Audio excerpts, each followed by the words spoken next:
alkali earth metal. First of all, physical states. You know that in case of alkali earth metal,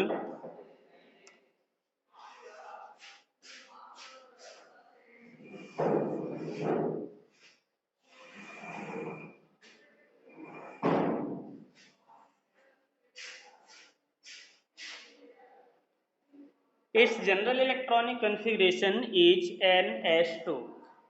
You know it very well. क्योंकि इनके valence shell में 2 electron होते हैं, जिसकी वजह से इनका आउटर मोस्ट शेल का इलेक्ट्रॉनिक कन्फिग्रेशन Ns2 होता है. Radium is radioactive element, ये आप पहले ही पढ़ चुके हैं. All are greenish white, generally इनका जो कलर होगा ग्रीनिश वाइट कलर का देखने में आता है.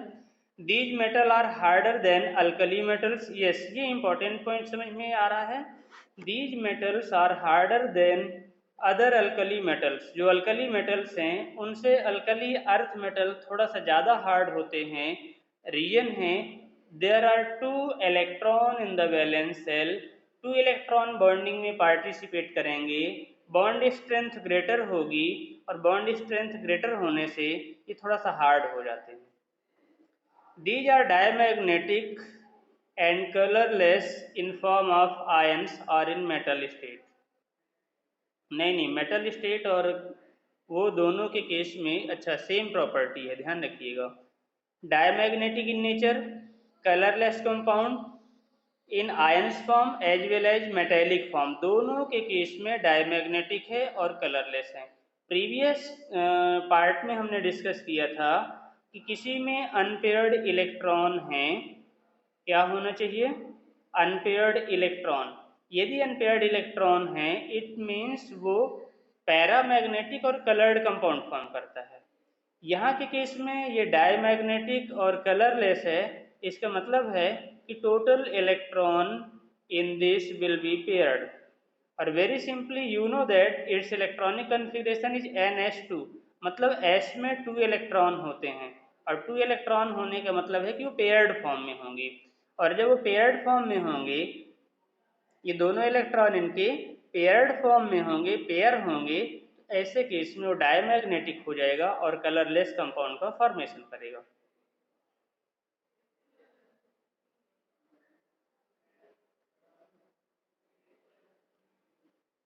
Next, atomic size. Here atomic size और रेडियस एक ही मैटर होता है, इसमें आप कंफ्यूज नहीं होंगे. Smaller than first group elements. इनके atomic size smaller than alkali metals. तो ये फर्स्ट ग्रुप से लेस क्यों होते हैं? वेरी सिंपल है, आपने पढ़ा था कि on going left to right size decrease करता है. साइज क्या करेगा?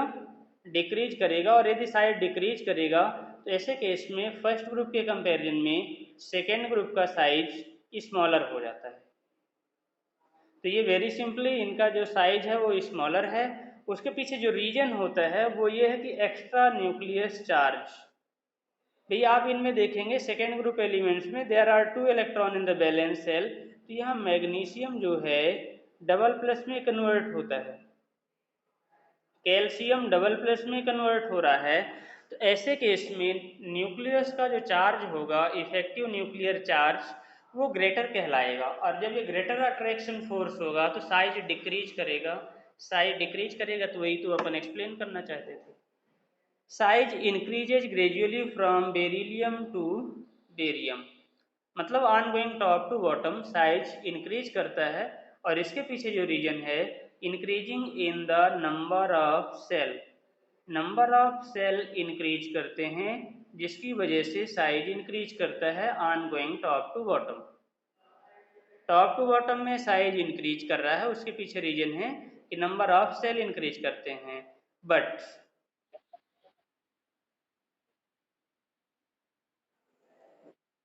हाँ हाँ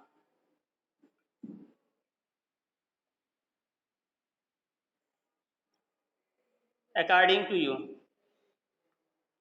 on going left to right आप बात कर रहे हैं. On going left to right atomic number increases. Atomic number क्या होता है, इंक्रीज होता है, मतलब इलेक्ट्रॉन इंक्रीज हो रहे हैं। Yes you are right. Number of shell constant unchanged, nuclear, हाँ नंबर ऑफ सेल, सेल नहीं बढ़ रहे हैं, इलेक्ट्रॉन इंक्रीज होने से यहाँ सेल इंक्रीज नहीं हो रहे हैं, इलेक्ट्रॉन इंक्रीज होने से सेल इंक्रीज नहीं हो रहे हैं, इस चीज़ को ध्यान रखिएगा। और वो अपन कैसे एक्सप्लेन कर सकते हैं, ये देखिए थोड़ा सा स्पेस हम सर्च कर रहे थे, ये बेरिलियम, इसीलिए भैया 10th में हम डिटेल में पढ़ा रहे थे, आप लोग सुन नहीं रहे थे वहाँ हमारी बातों को। बेरिलियम, बोरान, कार्बन, हमने 3 एलिमेंट्स को एडजस्ट किया। This is second group, 13th group and 14th group का। तो देखिए ये किस ग्रुप के हैं ये मतलब नहीं है, मायने ये रखता है कि लेफ्ट टू राइट चल रहे हैं। बेरिलियम का एटॉमिक नंबर 4, बोरान का 5, कार्बन का 6। Clear? Abhijit, electronic configuration 1s2 और 2s2, यहाँ हो जाएगा 1s2, 2s2 और 2p1। यहाँ के केस में 1s2, 2s2 और 2p2, मतलब बैलेंस सेल में 4 इलेक्ट्रॉन हैं, बैलेंस सेल में 3 इलेक्ट्रॉन हैं, बैलेंस सेल में 2 इलेक्ट्रॉन। ये हम बैलेंस सेल की बात कर रहे हैं, बट नंबर ऑफ सेल इसमें कितने हुए, 2, प्रिंसिपल क्वांटम नंबर 2 मैक्सिमम है, इसमें भी प्रिंसिपल क्वांटम नंबर 2 मैक्सिमम है, इसमें भी प्रिंसिपल क्वांटम नंबर 2 मैक्सिमम है। मतलब इसका ये हुआ कि यदि आप इसके बारे में बात कर रहे हो बेरिलियम, तो इसमें 2 सेल हैं, बोरान इसमें भी 2 सेल हैं, carbon there is also 2 shell. तो नंबर ऑफ सेल कांस्टेंट हैं, इसके बैलेंस सेल में सिंगल इलेक्ट्रॉन था, इसके बैलेंस सेल में 2 इलेक्ट्रॉन हैं, इसके बैलेंस सेल में सॉरी बेरिलियम के बैलेंस सेल में 2 इलेक्ट्रॉन थे, इसके बैलेंस सेल में 3 इलेक्ट्रॉन हैं, कार्बन के बैलेंस सेल में 4 इलेक्ट्रॉन हैं। तो भैया अब बताओ समझ में बात आ रही है, नंबर ऑफ सेल कांस्टेंट हो गए, इसमें भी 2 सेल हैं, इसमें भी 2 सेल हैं, इसमें भी 2 सेल हैं। क्लियर है, क्लियर है ना?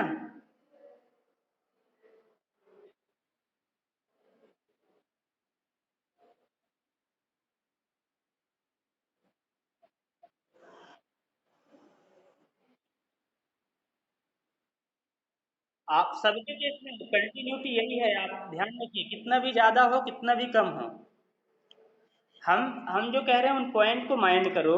एटॉमिक नंबर इंक्रीज हो रहा है, नंबर ऑफ सेल कांस्टेंट हैं, नंबर ऑफ क्या कह रहे थे, नंबर ऑफ सेल कांस्टेंट हैं।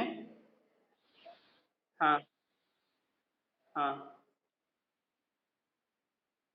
हार्डनेस बढ़ेगी, साइज डिक्रीज होगा, डेंसिटी इंक्रीज होगी।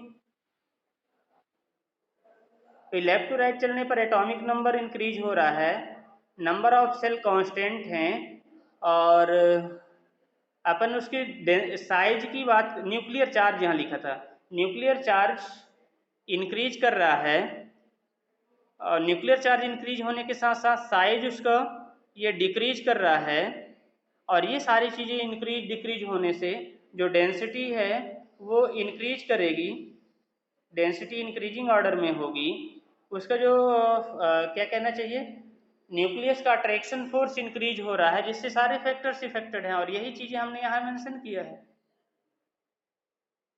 तो ये प्रीवियस फैक्टर हैं जिनको हमने 10th में भी डिस्कस किया था और यूनिट नंबर 3rd में भी डिस्कस किया था डिटेल में।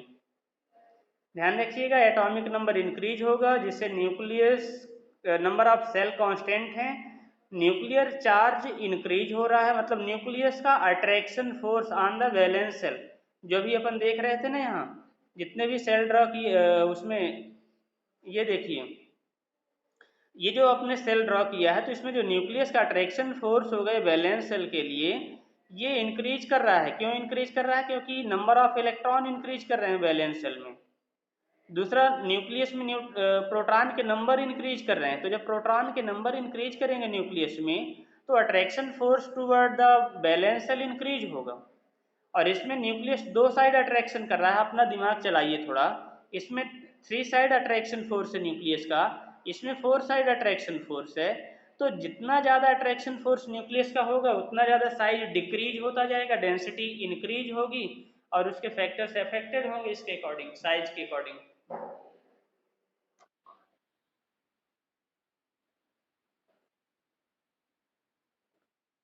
वन साइड होता मतलब 1 इलेक्ट्रॉन होना चाहिए, तो कम होगा। 2 इलेक्ट्रॉन है तो 2 साइड, 3 इलेक्ट्रॉन है तो 3 साइड, 4 इलेक्ट्रॉन है बैलेंस सेल में तो 4 साइड। अट्रैक्शन बढ़ेगा तो साइज घटेगा। तो ये अपन यहाँ जो डिस्कस कर रहे थे, फिर से एक बार देखिए, ये अभिजीत पता नहीं कहाँ से कहाँ हीलियम जो है फंसा देता है। Atomic size greater first group के कंपैरिजन में सेकेंड ग्रुप का जो एटॉमिक साइज है वो स्मॉलर होता है।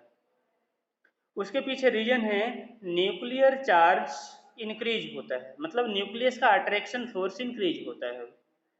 Size increases gradually from beryllium to barium, on going top to bottom size increase करता है, साइज में इंक्रीजिंग होंगी।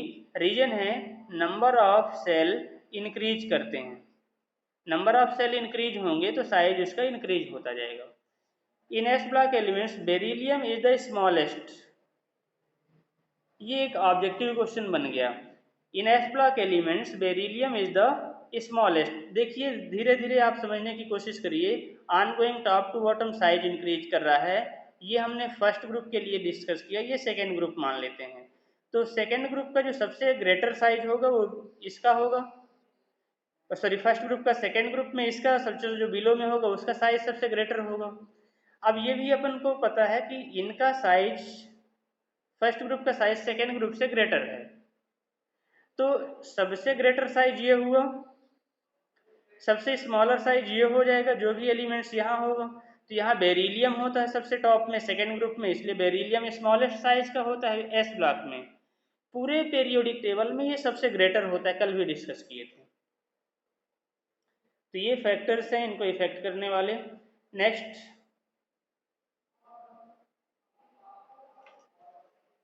सॉफ्टनेस, तो ध्यान रखिए सॉफ्टनेस डेंसिटी ये एक दूसरे पर डिपेंडेंट फैक्टर हैं। अब इसको समझने की कोशिश करिए। These metals are slightly harder than the first group, second group की हम बात कर रहे हैं।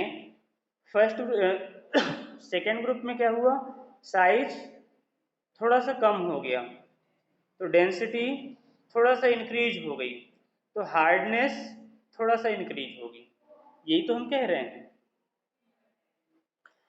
रीजन क्या है इसके पीछे, ये इनका स्मॉलर एटॉमिक साइज, पहले के कंपैरिजन में साइज स्मॉलर होता है, जिसकी वजह से ये स्मॉलर एटॉमिक साइज होने से थोड़ा सा हार्ड हो जाते हैं, सॉफ्टनेस कम हो जाती है। FCC and HCP crystal structure form करते हैं। अब इसको समझने की कोशिश करेंगे। FCC फेस सेंटर्ड होता है एक्चुअल में। फेस सेंटर्ड में जैसे आपको लास्ट में एक क्रिस्टल बना के शो किए थे कहीं एक दिन बीच में डिस्कस करते समय, क्रिस्टल स्ट्रक्चर एक्चुअल में इस टाइप की होती है, जो आप क्यूब पढ़ते हैं मैथमेटिक्स फॉर्म में, तो ये क्रिस्टल की जनरली स्ट्रक्चर होती हैं। अब इनमें जो वर्ड लिखा है FCC, FCC की मीनिंग है फेस सेंटर्ड क्रिस्टल। फेस तो समझ रहे हैं ना, एक तो ये फेस हो गया, इस फेस में यदि इसके सेंटर में, इस फेस के सेंटर में कोई भी यूनिट आ जाए, बेसिक पार्टिकल्स आ जाए, तो उसको फेस सेंटर्ड कहते हैं। किसी भी एक फेस में हो सकता है, अपर फेस में, लोअर फेस में, साइड फेस में, किसी में भी यदि आ जाता है कोई एक क्रिस्टल का पार्टिकल्स, तो उसको हम कहते हैं FCC। तो FCC टाइप के क्रिस्टल फॉर्म करते हैं। साथ में HCP hexagonal close packing form करते हैं। हेक्सागोनल क्लोज पैकिंग मतलब इस टाइप से, ये हेक्सागोनल,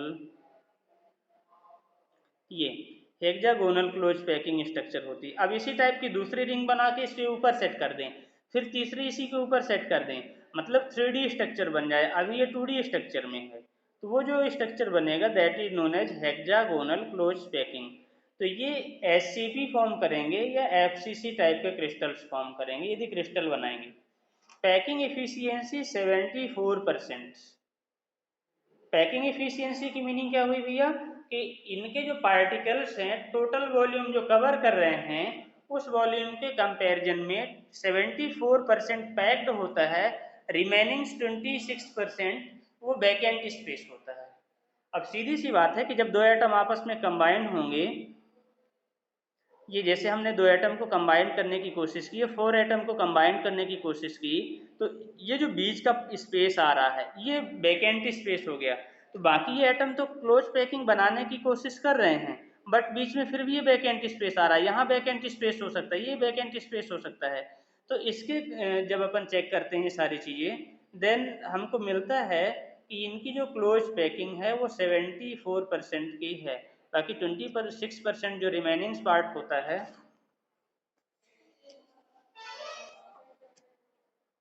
वो रिमेनिंग 26% पार्ट जो होता है वो वैकेंट स्पेस में चला जाता है। स्ट्रॉन्गर मेटेलिक बॉन्ड, ध्यान रखिए जो इनके मेटेलिक बॉन्ड होते हैं ये स्ट्रॉन्गर होते हैं as compare to first group. क्यों होते हैं भैया स्ट्रॉन्गर मेटेलिक बॉन्ड? क्योंकि दो इलेक्ट्रॉन पार्टिसिपेट कर रहे हैं, एक इलेक्ट्रॉन में अट्रैक्शन फोर्स कम होगा, दो इलेक्ट्रॉन में अट्रैक्शन फोर्स इंक्रीज करेगा, तो बॉन्ड स्ट्रेंथ इंक्रीज करेगी। बेरिलियम इज हार्डेस्ट, भैया स्मॉलेस्ट था तो डेंसिटी तो इंक्रीज करनी थी, स्वाभाविक सी बात है। यदि साइज डिक्रीज कर रहा था तो डेंसिटी इंक्रीज करनी है, डेंसिटी इंक्रीज करनी है मतलब ये हार्डर हो जाएगा। तो यही बात अपन समझ सकते हैं, बेसिक सिंपल से कॉन्सेप्ट से अपन जो डेली लाइफ में भी देखते हैं। नेक्स्ट जो है melting point and boiling point. अब सीधा सीधा आप समझने की कोशिश करिएगा बिना किसी कॉन्सेप्ट पढ़े कि यदि डेंसिटी ज़्यादा होगी, बॉन्ड स्ट्रेंथ ज़्यादा होगी तो MPBP ज़्यादा होगा। ये पहला पॉइंट आपके माइंड में सेट होना चाहिए। अब देखते हैं इसमें क्या कह रहा है। Metallic bond is stronger than first group due to smaller atomic size. पहले से कह दिया कि जो बॉन्ड है मेटेलिक बॉन्ड इनके वो स्ट्रॉन्गर हो गए फर्स्ट ग्रुप के कंपैरिजन में। रीजन है इसका कि साइज डिक्रीज हो गया है जिसकी वजह से बॉन्ड स्ट्रॉन्गर हो गया। साथ में कह रहा है कि 2 इलेक्ट्रॉन्स इन वैलेंस शेल, मतलब इलेक्ट्रॉन्स के नंबर इंक्रीज हो रहे हैं उसकी वजह से भी स्ट्रॉन्गर बॉन्ड का फॉर्मेशन होता है। ये सारे फैक्टर रिस्पॉन्सिबल होते हैं हायर मेल्टिंग पॉइंट और बॉइलिंग पॉइंट के। क्या क्या? बॉन्ड स्ट्रेंथ स्ट्रॉन्गर है, बॉन्ड स्ट्रेंथ के साथ साथ साइज इसका स्मॉलर है, डिक्रीजेज है, और साथ में नंबर ऑफ इलेक्ट्रॉन्स इंक्रीज किए हुए हैं। तो पार्टिसिपेशन ज़्यादा होगा, बॉन्ड स्ट्रॉन्गर होगा और इसका MP और BP जो है कम हो जाता है। Decreasing order of melting points is in this series beryllium, calcium, strontium, barium और मैग्नीशियम। मैग्नीशियम का जो है सबसे कम हो जाता है। फिर melting point and boiling point of calcium, strontium, barium is higher than magnesium because of presence of d orbital in outermost shell. Magnesium के वैलेंस सेल में d ऑर्बिटल अब्सेंट है जिसकी वजह से इसका MPBP थोड़ा सा कम है। जिसके वैलेंस सेल में d ऑर्बिटल प्रेजेंट होता है उसकी बॉन्डिंग टेंडेंसी इंक्रीज होती है और स्ट्रॉन्गर बॉन्ड का फॉर्मेशन होता है। आपको कन्फ्यूजन नहीं होना चाहिए, d ऑर्बिटल के प्रेजेंस होने से बॉन्ड स्ट्रेंथ थोड़ा सा ज़्यादा हो जाती है, इस बात को आपको माइंड करना है, जिसकी वजह से MPBP ज़्यादा हो सकता है। मैग्नीशियम में d ऑर्बिटल अब्सेंट है जिसकी वजह से उसका MPBP थोड़ा सा कम रहता है। मेटेलिक कैरेक्टर, मेटेलिक कैरेक्टर का मीन्स होता है इलेक्ट्रॉन डोनेट करना। इलेक्ट्रॉन डोनेट करने की जो टेंडेंसी होती है that is known as metallic character. अब यहाँ के केस में आप देखेंगे सेकेंड ग्रुप एलिमेंट्स में बेरिलियम, मैग्नीशियम, इन सब के वैलेंस सेल में 2 इलेक्ट्रॉन हैं और ये एलिमेंट्स वैलेंस सेल के दोनों इलेक्ट्रॉन डोनेट करके डबल पॉजिटिव चार्ज का फॉर्मेशन करते हैं। तो यदि डबल इलेक्ट्रॉन डोनेट कर रहे हैं तो इलेक्ट्रोपॉजिटिव नेचर शो करेंगे। इलेक्ट्रॉन डोनेट करना ही इलेक्ट्रोपॉजिटिव नेचर को शो कर देता है। Their atomic size is smaller than first group, so these are lesser electropositive. ध्यान रखिए, इलेक्ट्रोपॉजिटिव तो हैं, 2 इलेक्ट्रॉन डोनेट कर रहे हैं, but extent of donation of electron is lesser than the first group elements। क्योंकि आप लोगों के माइंड में एक बात होनी चाहिए, क्या होनी चाहिए? साइज। यदि साइज ग्रेटर है तो इलेक्ट्रॉन डोनेट करने का नेचर ज़्यादा होगा। ये स्मॉलर साइज के होते हैं as compare to first group element, जिसकी वजह से इलेक्ट्रॉन डोनेटिंग नेचर इनका कम हो जाता है। करते तो 2 इलेक्ट्रॉन डोनेट हैं, जो एक्सटेंट होता है, कितना जल्दी डोनेट कर सकते हैं, वो नेचर इनका कम हो जाता है। Electropositivity increases on going top to bottom. Beryllium से बेरियम तक में इनकी ये नेचर इंक्रीज करता है, और इसके नेचर इंक्रीज होने के पीछे फिर से वही रीजन है, साइज। इसमें भी आप साइज को फैक्टर लिख सकते हैं कि साइज इंक्रीज होता है, जिससे इलेक्ट्रोपॉजिटिव नेचर भी इंक्रीज होता है। फ्लेम टेस्ट, जलाओ इनको, क्या होगा? सभी स्टूडेंट दिवाली के टाइम पे पटाखे जलाते हैं, और नहीं जलाते हैं, जो डरते होंगे वही नहीं जलाते होंगे, ये मैं दावा कर सकता हूँ। जो नहीं जलाते हैं वो दशहरा देखने भी जाते हैं वहाँ ग्राउंड वगैरह में, तो वहाँ देखते हैं। यानी पड़ोसी के यहाँ की आवाज़ सुन के ही कुछ लोग खुश रहते हैं। फिर भी आपको उसमें एक फैक्टर्स तो देखने को मिलता है, वो ये है कि जो कलर होता है क्रैकर्स का, वो आपके माइंड में आना चाहिए कि क्यों आता है। तो कलर क्रैकर्स का जो होता है, it is due to the burning of metals inside the crackers. तो वो इसका रीजन होता है भैया। अब यहाँ सोडियम, पोटेशियम, रुबिडियम, सीजियम, मतलब फर्स्ट ग्रुप और सेकेंड ग्रुप के एलिमेंट्स को यदि बर्न करें तो एक पार्टिकुलर कलर देते हैं। यहाँ हम सेकेंड सीरीज की फैमिली की बात कर रहे हैं। कैल्शियम को बर्न करने से ब्रिक रेड कलर का देता है, लाल ईंटों के जैसे कलर आता है। स्ट्रॉन्शियम क्रिम्सन रेड कलर का देता है। बेरियम एप्पल ग्रीन कलर का कलर प्रोड्यूस करता है। तो ये कलर प्रोड्यूस करने की इनमें टेंडेंसी होती है। Beryllium and magnesium atoms due to small size and bind their electrons more strongly, so are not excited in higher energy level, hence flame tests cannot be checked in this। no flame test। Very simple बताए ना कि सारी कहानी depend करती है कि इनके bond strength कितना ज़्यादा है। बेरिलियम और मैग्नीशियम स्मॉल साइज के हैं, इनका एटॉमिक साइज स्मॉलर होता है, जिससे इलेक्ट्रॉन डोनेट करने का नेचर इनका कम होगा। इलेक्ट्रॉन डोनेट करने का नेचर कम है, इसका मतलब है फ्लेम टेस्ट नहीं देते हैं ये। अदर एलिमेंट्स का फ्लेम का कलर होता है, पार्टिकुलर कलर होगा, और वो ये कलर आपको लर्न करना पड़ेगा। ये बहुत ज़्यादा समझने की बातें नहीं। हाँ, कलर के पीछे यदि आप रीजन की बात करें तो आपको रीजन हम बता सकते हैं। किसी भी चीज़ को हीट करें, आप लोग जब हीट करते हैं ना, कोई भी मेटल्स हो, नॉन मेटल्स हो, जनरली मेटल की बात करें हम, हीट करने से वैलेंस इलेक्ट्रॉन अपने वैलेंस सेल को छोड़ के जंप करके बाहर हो जाता है। और जब वैलेंस सेल, हाँ,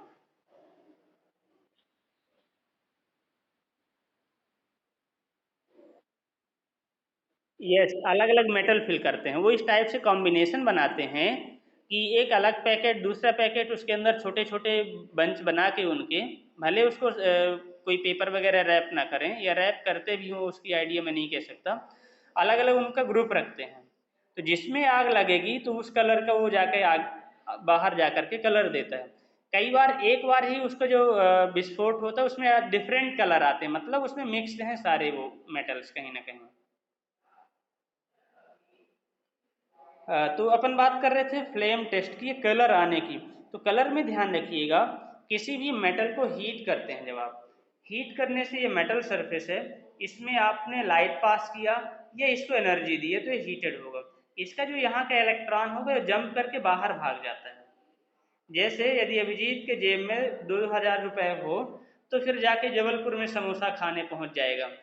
तो ये वही कंडीशन होती कि इलेक्ट्रॉन को जैसी एनर्जी मिलती है तो एनर्जी पा करके जंप कर जाता है और अपने बैलेंस सेल को छोड़ के बाहर हो जाता है, यहाँ तक एक्साइटेड होता है।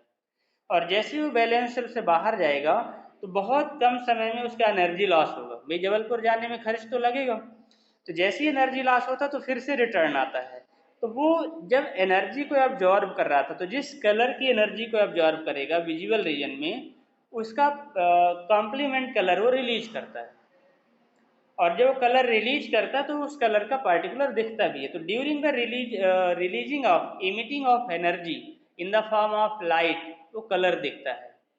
तो ध्यान रखिए, किसी को हीट करने से या बर्न करने से जब वो एनर्जी रिलीज करते हैं तब कलर दिखते हैं। और जिस एनर्जी को, जिस लाइट को, जिस वेवलेंथ को एब्जॉर्ब करते हैं उसका कॉम्प्लीमेंट कलर वो रिलीज करते हैं। Now the chemical property, reaction with ammonia. अब आपके पास टाइम ओवर हो गया। चलिए ठीक है, तो chemical property next day discuss कर लेंगे। अब आप लोग अपने नेम नहीं भूलेंगे। आप लोग अपना नेम भूल जाओगे तो बताओ, मम्मी पापा को दिक्कत होगी, मतलब जो आपका नेम रखवा रहा है उसको दिक्कत होगी। तो आप लोग ध्यान रखिएगा कि हम नामकरण करने वाले हम हैं, हमको प्रॉब्लम ना हो। आप अपना नेम याद रखिए, हम अभी एक मैसेज कर देंगे आप लोगों को, तो बेटर रहेगा। ठीक है, लेफ्ट करिए आप लोग, अटेंडेंस तो हो ही गई है। Okay okay okay.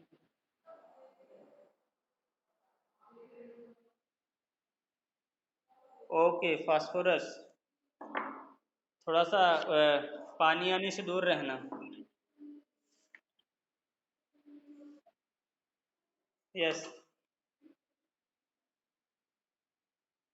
हाँ।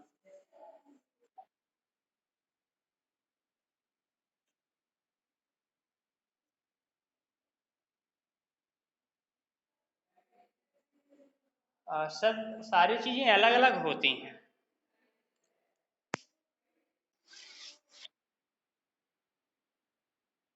Yes, enthalpy is a type of energy, लेकिन ये जो एनर्जी होती हैं सब अलग अलग जगह काम करती हैं, अलग तरीके से काम करती हैं।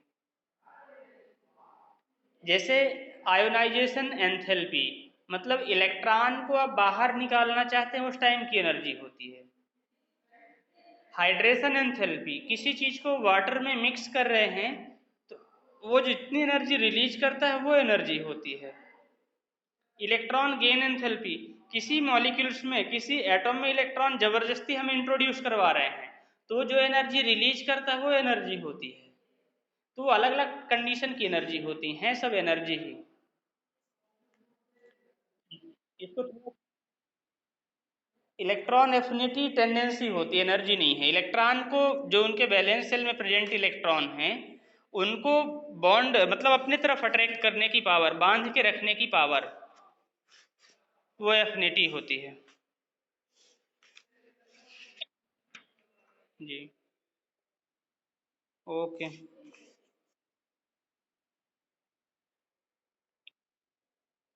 हाँ ठीक है शिवांश।